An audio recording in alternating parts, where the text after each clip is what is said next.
In my over 50 years of marketing experience, I've discovered that there is one key question which helps you sell more, and a lot more than just selling more. It's like a rocket ship. When it takes off, man, that just getting off the ground takes so much pressure, and then it gets up there and then it shed. Oftentimes they shed the initial launch thing, and then it fires. And that second firing takes it up. It significantly accelerates their growth. And then oftentimes there's a third firing. Now that we're outside of the atmosphere, now we fire and we're off to the moon or wherever we're going. That right there, that third firing is the thing that hits this breaking the orbit of the Earth velocity. It just does amazing things. So what I want to do is I want to share with you that one question, which that one question creates about 15 other questions. So, but once you get this answer, it sends your rocket ship firing into space. Here's the question that is the key. What is their motivation for buying this product? Now, it's like, okay, that sounds like big words. Let me just explain this. What are they trying to improve or fix in their life? I want to fix my marriage. I want to fix my marketing. I want to fix my business. I want to fix my advertising. What are they trying to prevent? I want to prevent cancer. I want to prevent divorce. I want to prevent my kids not loving me anymore. I want to prevent the stress that's happening in my life. What do I want to eliminate? I want to eliminate the months where I can't pay the bills. I want to eliminate that feeling that happens after I get in an argument with somebody. I want to eliminate the feeling in my shoulders that happens when I'm so stressed because there's not enough money to pay the bills, whatever that is. What do I want to move towards? Maybe I want to move towards a Maserati. Maybe I want to move towards world peace. Maybe I want to move towards having e-commerce website that just makes me money, thousands of dollars every month. Maybe I want to move towards retirement. Maybe I want to move towards a major house. What do I want to become? I want to become a leader. I want to become an author. I want to become a speaker. But let's just take that become thing and second level it. Why do you want to become a speaker? Maybe it's because you want to become famous. Maybe it's because you want to become rich. So whatever that become thing is, go the next level to what that becoming really means for them. What do I want to be seen as? I want to be seen as, so this doesn't necessarily impact everybody, but it does impact a lot of people. I want to be seen as wealthy. I want to be seen as successful. I want to be seen as a leader. I want to be seen as rich. I want to be whatever that is. What do I want to have? So I want to have grandchildren who love to be with me. I want to have a spouse who is eager to see me when I come through the door. I want to have a swimming pool. I want to have whatever those things are. What do I want to make easier in my life? It is so hard sometimes to just get going on my day, all right? Sometimes it's just so hard to get my products selling. Sometimes it's just so hard to get a Facebook ad working. So these kinds of answers, and remember, there's two levels. There's the surface level, what do I want to become, and the why do I want to become it. Then you take and you write down all of those answers. May I suggest that set of 8 cards that I just showed you, that's an hour to 2 hours of uninterrupted, no cell phone, no email, no anything, just sit and write those things that your audience is truly experiencing. And then once you've written them all down, now rank order them. And how are you going to rank order them? You rank order them based upon their raw emotional power for that person. Asking things like, which one of these, and it can be which one or which ones, because you're probably going to come up with like 5 of them that are the core things. Which, let's just focus on one of them. Which one of them impacts their life the most? This is in the things that I'm trying to get rid of most of the time. That thing that impacts their life the most. Which one of them is their biggest struggle?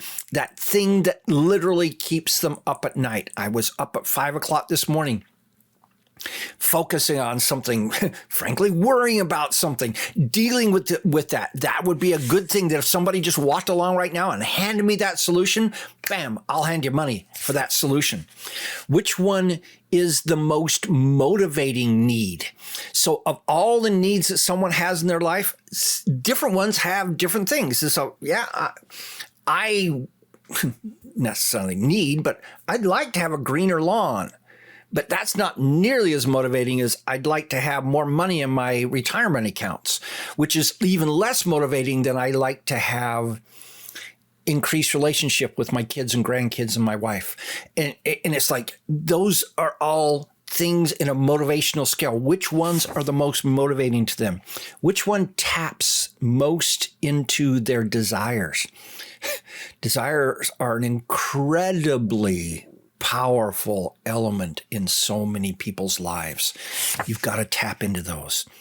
Then once we get to there, and we've identified a handful, maybe one of them's the primary, and we've got this handful of one, then our next step is, how do we communicate that? How can we show that?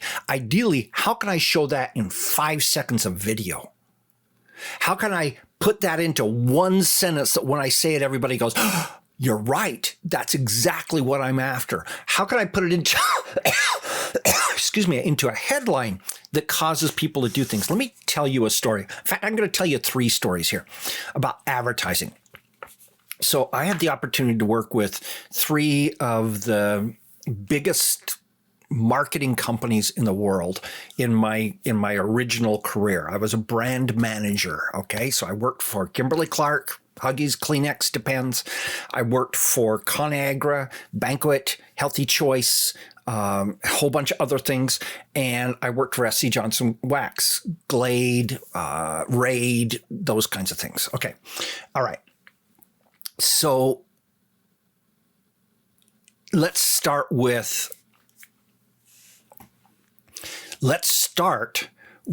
a story about advertising, okay? So when I was with ConAgra, we had almost no budget in the chicken area, okay? It just, the profit margins weren't high enough. I finally went, and this is in the chicken and the banquet TV dinners, okay? I finally went and pitched, hey, let us do some research at least. Let us do some focus group research. And so what you do when you do this is you put out storyboards. This happens and this happens and this happens. You have little sketches and the words that are said and things like that. And then you show them to a focus group to see which ones they react to. Here's what we discovered. We as a team, the ad agency and the brand team had developed an ad which had mom bringing TV dinners to the table. Kids, like 4 kids sitting around the table, okay? And mom takes them and she says, guess what I've got you for tonight? I've got banquet dinners, and lays it down in front of the children. And the children go nuts because remember, when you were a kid, you probably went nuts when you had a TV dinner put in front of you. Why? Because it had a brownie and it had chicken nuggets and it had all these good things. All these things we won't eat now were the things that we ate back then that were really exciting to us. And so you put it down. And so what we showed was the kids went nuts. Okay. So we showed them that storyboard and people said, that's good. It's not there yet. So then we showed them another one. Mom comes, she lays it down in front of them, and the kids go, oh, I love these. Okay. And so and then you switch to mom's face and she's beaming because she loves it when her kids actually want to eat the food she puts in front of her. Anybody who's been a parent knows exactly what I'm talking about. And then we had the same thing And it was, mom puts it in front of it. The kids go nuts. One of the kids goes, I love it when you serve this. And then we had a little girl reach over and hugs mom's leg and say, I love you, Mom. And even today, that just sent a chill down my spine. Because when we showed that to our focus group, they went nuts. Why? Because what we just done is we took this commercial from the kids being excited to eat, which is important. Mom wants to feed them food that they will eat, to one of the kids saying, I love you, Mom. Something that Mom tends to hear on Mother's Day and her birthday, and not much else the rest of the year. And we literally saw tears happening in the eyes of these moms. Okay, that's the first commercial. Second commercial. When I was working with Kimberly Clark, we were working on an ad for teenage girls. Okay. And we had done we had a whole bunch of things. What we were trying to do is show playfulness, show assertiveness, those kinds of things for these teenage girls. We were targeting 13 and 14-year-olds and 15 and 16-year-olds. And so what we had was this series of 4 different ads that we had one riding on a unicycle. We had a couple on a couch on Venice Beach. We had a bunch of things. But the one scene that I really, really wanted to have happen, and the agency refused to allow me to do it, was this scene where the girl kissed the guy on the dock. And what I wanted her to do was to push him in the water. And the agency said, nope. Can't do that. We got to do all these insurances. We got to have 2 different actors who are probably twins, because they have to change their clothes and dry off. And we have to fix their hair and fix their makeup every time they come out of the water. And we have to do this over and over again. It'll increase the cost of the shoot by $200,000 to $500,000 to do this. You should be aware that's how much it costs to do commercials. And you just can't do that. And it's like, I want that scene. And so what we had this scene. What we did is we filmed her kissing him, the girl being playful and playfully kissing him on the end of the dock, and then just sort of, snuggling into his arms. Okay. And we shot that probably 5 times, and we were shooting at golden hour, that beautiful time of night when the light is just perfect and it creates these amazing things on skin and things like that. And so we had a limited amount of time. It's like literally you got about 20 minutes to shoot multiple different scenes. And finally, as the director called for the final cut. He says, okay, so the final shoot. And so we were going to shoot this scene one last time. And I walked up to the girl and I said, kiss him and then push him in. You mean push him in the water? Yeah. So they're standing at the end of the dock. She says, I can do that. Then I went to the cameraman and I said, when the director calls cut, don't cut. Keep it rolling. He says, can I do that? And I said, well, it's your career, but I'd like you to do that. And so here's what happened. Action. She, comes in, she does this cute little thing. We had a really cute actress. She comes and does this cute little thing. She gives him this playful little kiss. And then she goes, oh, and he goes, oh. Totally surprised. He didn't know this was coming. Totally surprised. He flies back into the water. But the magic came, what happened at that point. The director called cut, but the girl did this little dance there on the end of the dock. She just, just this delightful thing, the kind of thing that a 15, 16-year-old girl would do. And we had it on tape because I told the cameraman not to cut. And it was beautiful. It was powerful. When we showed that was the highest rated commercial we had ever produced. It was incredibly powerful. Why? Because we drew into the raw emotion of the girl being playful, which is exactly what she needed. This was for Kotex kind of products. That's exactly what she needed at that time of her month, is she wanted to feel in control, playful, fun. And they loved it. Okay, third commercial. I'm now working on the Glade brand. And we were doing Glade candles, and it wasn't my brand. So I was working on another part of Glade, not on candles. I saw the storyboards come in from the agencies, and I said, you guys, they were doing like little 2-second cuts of like 15 or 20 different cuts. And they showed a cut of a woman in a bubble bath surrounded by candles. And I said, you guys have missed the classic scene that will make all the difference in the world. And I said, what's that? And I said, Out of Africa. And they said, what's that? So there's this old movie called Out of Africa. In it, Robert Redford, at one point, he and I can't remember who it is, like maybe Meryl Streep. I don't know.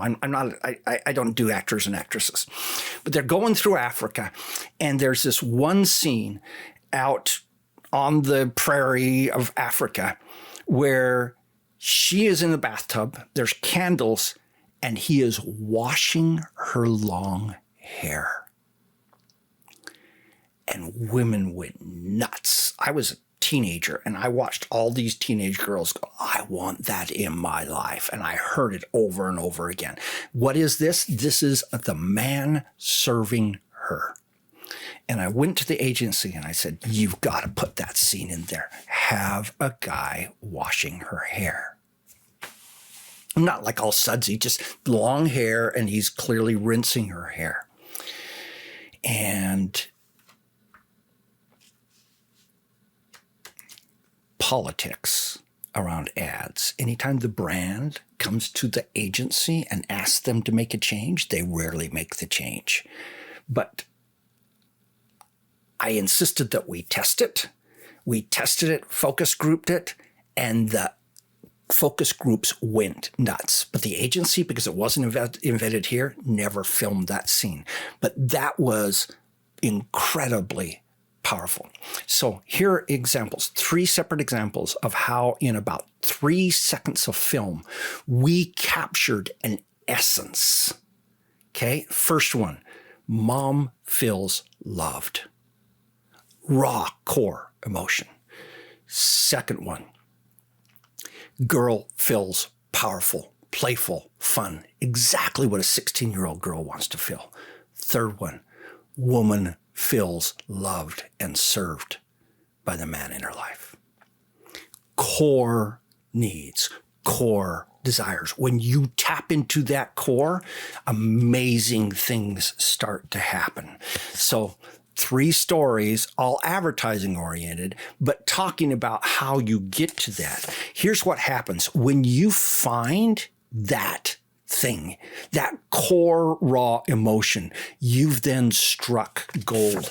Everything you do will have greater impact. Your landing pages, your videos you use to pre-sell things, your sales videos, your communication in your email, everything, when you understand the core driving emotions underneath. This is right now, I will tell you, the biggest problem that I see in businesses over and over and over again who are trying to do online business is that they stay surface. It's like, here's what my product has in it. You get 8 modules and this is what's in each one. And it's like, no, don't talk about that. Talk about how it's going to change my life. Talk about not only how it's going to change my life, but talk about how it's going to change me in a core way. Like that little girl hugging her mom's leg, or that woman feeling her man is loving her as she washes her hair. That's the kind of thing that you do. And when you do that, conversion rates go nuts. It's like that rocket firing, that last firing, which is the thing that takes it out of orbit and sends it off to the moon or Mars or wherever.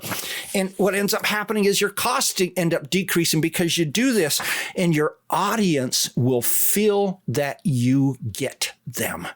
And this right here is key, because there's so many people who are trying to sell something, but if their audience knows that you get them, magic happens. It's probably not going to be just one thing. You're probably going to find like a handful of things, which is perfect because that enables you to be able to use that handful in different places in different ways to do different things. So, for example, you may have one core desire that becomes the opt-in incentive, and then you have another core desire that becomes the sales page, and then another one that comes for your upsell or whatever. And what ends up happening is that core raw emotion becomes the accelerant in your business, and let it drive everything. If you haven't found that core raw emotion, go find it. And then once you find it, start using it all over the place. It will be an accelerant that will change your life and change your business. What's your thoughts? Let me know in the comments. This is Don Crowther saying, just go do this stuff.